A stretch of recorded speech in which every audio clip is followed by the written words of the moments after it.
На нашем уровне мы выявили ряд незначительных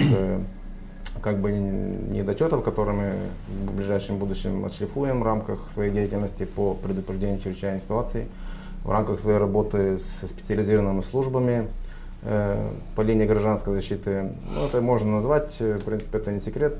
Мы должны уделить больше упор на алгоритм взаимодействия, обмена информацией и сотрудничества с экстренными службами. Это речь идет о скорой медицинской помощи, то есть, хотя управление здравоохранения заранее тоже собрало, тоже подготовило, кстати, им тоже большое спасибо. Они заранее составили списки всех тяжело больных, беременных, лиц одиноких, которые социально обеспечены. То есть был четкий ясный список, знаем, где кто находится, кому в первую очередь нужно приходить на помощь. Они были заранее вывезены в районные центры, чтобы они не создавать. Но были единичные случаи, это без этого не бывает.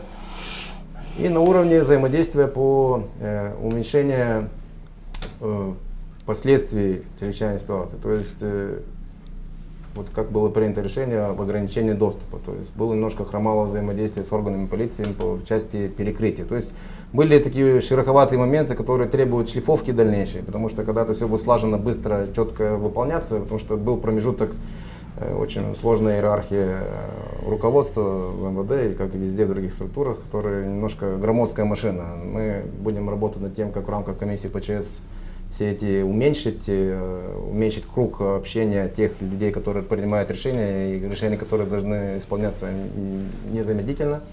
В рамках своих... То есть бюрократия вмешалась и в решение? Не сильно мешалась, но хотелось бы быстрее, можно быстрее, есть резервы. Все было как бы налажено, все работалось, но знаете, когда долго ничего не происходит, это люди расслабляются, и как бы, хотя этот процесс подготовки к этим должен быть непрерывным, мы так и делаем.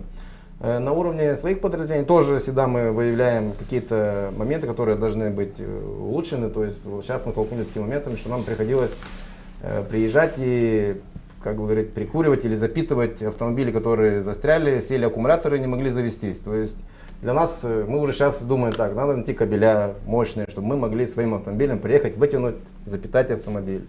Были моменты, что нужна была жесткая сцепка для буксировать грузовые автомобили, которые перекрыли движение вообще по целой трассе. И у нас есть трассы, есть лебедки, но надо еще и дальше. То есть сейчас будем делать жесткие сцепки, чтобы могли мы и буксировать быстрее, потому что пока дорожная служба найдет там тяжелую машину, здесь речь идет на минуты, и поэтому мы должны тоже самое. И ряд других моментов, начиная от того, что мы тоже подумаем в рамках комиссии, как бы тем людям, которые застряли, долго находятся в снежном плену, подумать, как и улучшить их, чтобы они не допустить случая обморожения. В частности, может быть, придумаем или закупим каким-то образом термоса, чтобы с горячим чаем, чтобы можно было обойти все машины, дать им горячий чай, может какие-то теплое белье, какое-то одеяло, что-то как-то согреться. Также мы подумаем насчет того механизма, что постоянно, когда кто-то звонит по телефону, говорит, вот у нас уже загорелась лампочка, кончается топливо, вплоть до того, что мы придумаем сейчас какие-то канистры по 5, по 10, потому что мы не можем оставить, пешком пойдем, если, допустим, будет снег там 3 метра, машина не проедет, но мы же не оставим человека там погибать или он не сможет выбраться. Конечно, мы возьмем его на плечи, насильно потянем, вытащим оттуда, ну, чтобы не допустить, чтобы он там умер.